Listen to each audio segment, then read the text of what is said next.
നീ എന്നാടാ ഭിത്തിയിലാണോ ഇപ്പൊ പൊറോട്ട അടിക്കുന്നത്? ഒന്ന് സ്ലിപ്പായതാണ്. നീ ആകെ ഒന്ന് സ്ലിപ്പായിരിക്കുവാ. കടയിൽ ആള് കയറി നിറഞ്ഞാലും വിളമ്പ് എന്റെ ജോലിയല്ല എന്ന് പറഞ്ഞ ഒരു കൈ സഹായിക്കാത്ത നീ ഈ പെണ്ണ് വരുമ്പോ മാത്രം കിട്ടി വിളമ്പാൻ നിൽക്കുന്ന എന്തിനാന്ന് എനിക്ക് മനസ്സിലാകത്തെ. അത് പിന്നെ കേട്ടില്ലേ പഴമക്കാര് പറയുന്നേ? എന്ത് ഉണ്ടാക്കിയാൽ മാത്രം പോരാ, തിന്നാനും കൊടുക്കണോ. എന്നിട്ട് പെണ്ണുങ്ങൾ വരുമ്പോ മാത്രമേ അത് ഓർമ്മ വരുത്തുള്ളൂ. എന്നാണെന്നറിയില്ല, പെൺപിള്ളേരെ കാണുമ്പോൾ ഉണ്ടാക്കിയ കാര്യം തിന്നുന്ന കാര്യം ഓർമ്മ വരുത്തുള്ളൂ. ഒരു കാര്യം ഞാൻ പറഞ്ഞേക്കാം, നിന്റെ ഇളക്കൊക്കെ എനിക്ക് മനസ്സിലാവുന്നുണ്ട്.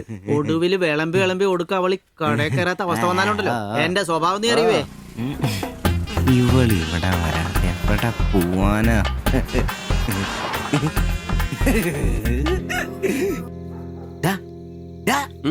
അവൾ ഇന്നും കട വന്നായിരുന്നു. 2 പൊറോട്ടയും മുട്ടക്കറിയും ചായയും. അവളോ? എന്നിട്ട് ഇന്നും പൊറോട്ടയും മുട്ടക്കറിയും ചായയും കുടിച്ചാൽ ചിരിച്ചു കാണിച്ചു. എടാ അവൾ ഏതാ എവിടെ നിന്നൊക്കെ ചോദിക്കാൻ പാടില്ലായിരുന്നോ? അവളൊരു പാവപ്പെട്ട വീട്ടിലെ കുട്ടിയാന്നേ. അച്ഛനാണെ തളർന്നു നടക്കുന്നു, അമ്മയ്ക്കാണെ ക്ഷയം. ഒരു ജോലിയും ചെയ്യാൻ പറ്റത്തില്ലെന്നേ. അവൾക്ക് താഴെ 2 അനിയത്തിമാരാ. 2 പേരും പഠിക്കുവോ. അവള് ജോലിക്ക് പോയിട്ട് ആ കുടുംബം തന്നെ കഴിയുന്നേ. അപ്പൊ നീ അവളോട് ചോദിച്ചായിരുന്നല്ലേ? ഇല്ല. പിന്നെ ഇതൊക്കെ എങ്ങനെ മനസ്സിലായി? അവളുടെ ലുക്കൊക്കെ കണ്ടിട്ട് ഊഹിച്ചു പറഞ്ഞതാ. അവൾ എനിക്ക് ശരിക്കും അങ്ങ് ഇഷ്ടപ്പെട്ടു. അവളെ കാണുമ്പോഴൊക്കെ എന്റെ പെണ്ണ് എന്നൊക്കെ മനസ്സിൽ ആരോ പറയുന്ന പോലെ. അവൾക്ക് എന്നെ ഇഷ്ടാണ്. നീ ഇതുവരെ പറഞ്ഞത് വെച്ച് നോക്കിക്കഴിഞ്ഞാ ഒന്നും ശരിയാണുള്ള വഴിയില്ല. പിന്നെ അവള് നിന്നെ പോലൊക്കെ തന്നെയാണല്ലോ, വലിയ ഗ്ലാമർ ഒന്നുമില്ലല്ലോ. ഓഹോ, നിനക്കും നിന്റെ പെണ്ണിന് ഭയങ്കര ഗ്ലാമർ ആണല്ലോ. അല്ല അറിയാൻ പാടില്ലാന്ന് ചോദിക്കുക. അവളുടെ ഗ്ലാമർ കൂടെ അവളുടെ കൊണ്ടയിലാണോ? അല്ല, നീ ഏതിനും അവളുടെ കൊണ്ടയും വരച്ചോണ്ടിരിക്കുന്ന ചോദിച്ചതാ. ശരിയാണല്ലോ. അളിയ, എന്റെ പെണ്ണിനെ നമ്മുടെ കടയിൽ അനീഷ് 15-ാം കടവ് കോളനി ബസ്സിൽ വെച്ച് കാണാറുണ്ട്. അവളുടെ ലുക്കൊക്കെ കണ്ടിട്ട് അവൾ അവിടുത്തെ കാര്യമാകാനാ ചാൻസ്. നമുക്ക് ആ കോളനി വഴി ഒന്ന് ചുമ്മാ കറങ്ങി നോക്കിയാലോ? അത് വേണോ? അല്ല, കോളനി നമ്മൾ ഒരാളോടും ഒരു പ്രശ്നത്തിനും പോകുന്നില്ല. ചുമ്മാ അതുവഴി പോകുന്നു, നമ്മളൊന്ന് നോക്കിട്ട് പോരുന്നു. ഒരാളോട് മിണ്ടേ പോലും ചെയ്യുന്നില്ല. അല്ലളിയ പ്ലീസ്, അളിയോ ഒന്ന് പറ, ഒന്ന് പറയണം പ്ലീസ്. ഓടാൻ തുടങ്ങിട്ട് കൊറേ ആയല്ലോ. എവിടാടാ ഈ സ്ഥലം?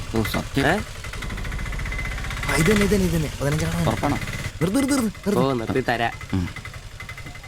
ഇതിനകത്ത് എവിടെയാ വീട്?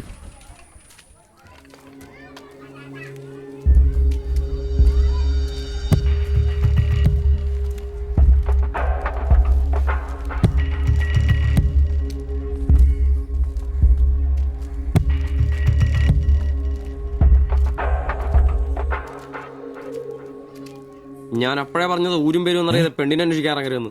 നമുക്ക് ആരെങ്കിലോട് ചോദിച്ചാലോ? എന്ത് മാത്രം ചോദിക്കാൻ? നമുക്ക് ആ പേര് പോലും അറിയാൻ പാടില്ല. എന്റെ വായിക്കുന്നത് കേൾക്കരുത്. എടാ, എന്റെ മനസ്സ് പറയും എനിക്ക് നമ്മളെ കാണാൻ പറ്റും. അല്ല, ഈ ഏരിയ അത്ര ശരിയല്ല കേട്ടോ. വാടാ.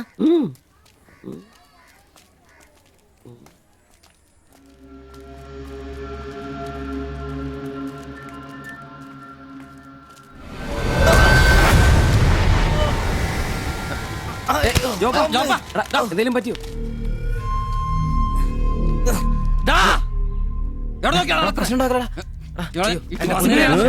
പ്രശ്നം പൊന്നിയേട്ടാ,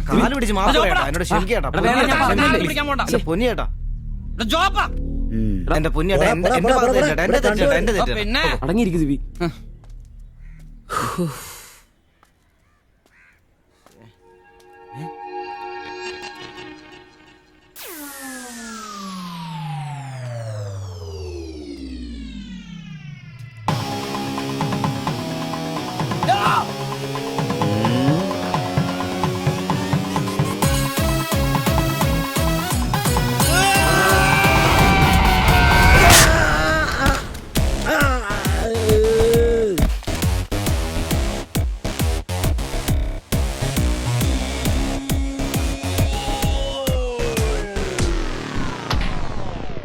എടാ, ഇടിക്കണമാരെ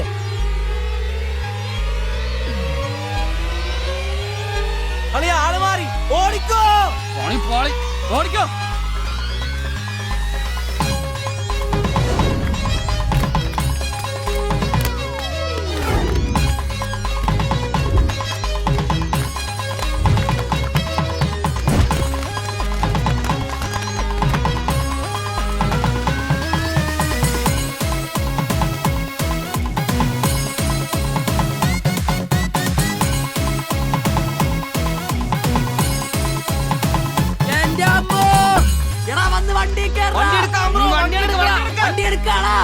ഞാൻ അപ്പഴേ പറഞ്ഞാണ് നിന്നോടൊക്കെ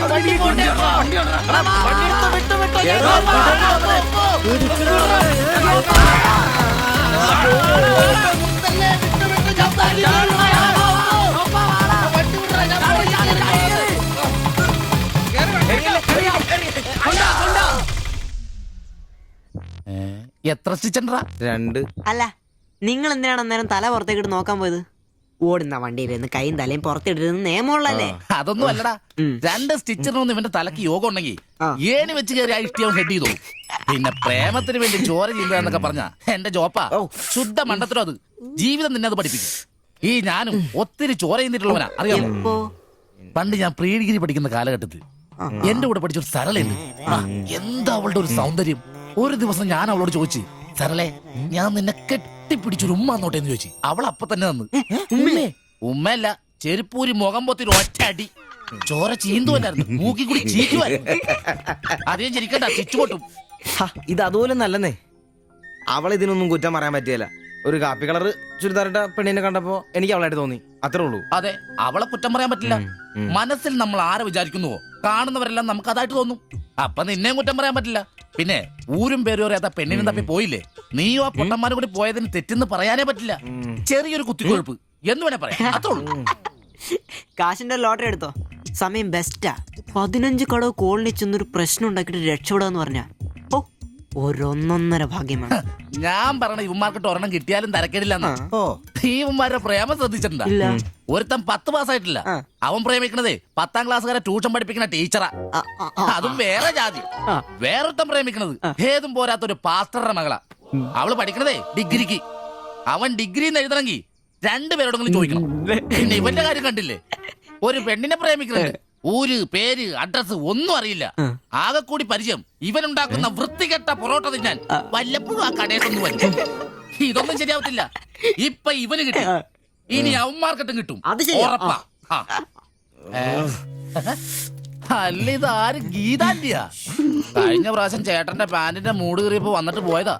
പിന്നെ ഇതുവരെ ഇങ്ങോട്ടൊന്നും വന്നില്ല. ഇപ്പൊ തൈപ്പീരൊക്കെ കുറവാ, എല്ലാവർക്കും റെഡിമെയ്ഡ് മതിയെന്നേ. അതാ. എന്ത് റെഡിമെയ്ഡ്? അവനവന്റെ അളവിനും പാകത്തിനും തയ്ച്ചിരുന്ന സുഖം കിട്ടുവാ ഈ റെഡിമെയ്ഡിന്? അതില്ല, ചുമ്മാ ജാടാ.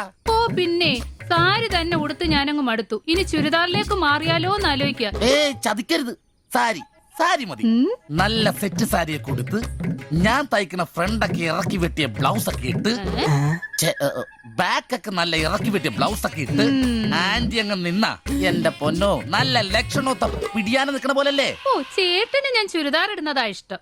ചിലരങ്ങനെ തിന്നുമില്ല, മറ്റുള്ളവരെ കൊണ്ട് തീറ്റിക്കയില്ല. പിന്നെ ഷിബുവേ, ഞാൻ പുതിയൊരു അടിപ്പാവാട വാങ്ങി. അതിന് ഇച്ചിരി ഇറക്ക കൂടുതലാ. 2 ഇഞ്ച് ഒന്ന് മടക്കി അടിച്ചേ. പിന്നെന്താ ആന്റി നാളെ പോര്. എന്നാ പോട്ടെ. പിന്നെ പുതിയ സാരി എടുക്കുമ്പോഴത്തേക്ക് ബ്ലൗസ് ഈ സ്പെഷ്യലിസ്റ്റിന് തന്നെ തരണം. കാരണം ഞാൻ കുറച്ച് പുതിയ മോഡൽസ് ഒക്കെ റെഡിയാക്കിയിട്ടുണ്ട്. നമുക്ക് പുതിയ ആൾ എടുത്ത് തയ്ക്കാമേ. പിന്നെന്താ, വരട്ടെ. അടിച്ചു കൊറ. ആ തള്ള പഠിച്ച കല്യാ. ഇനി അവരോട് വന്നെങ്കിലേ അവരുടെ ഭർത്താവിന്റെ പാന്റിന്റെ മൂട് കീറണം, അല്ലെങ്കിൽ അവര് പുതിയ അടിപ്പാവട മേടിക്കണം. നോക്കിക്കാ തയ്ക്കടാ. എനിക്ക് നോക്കാം.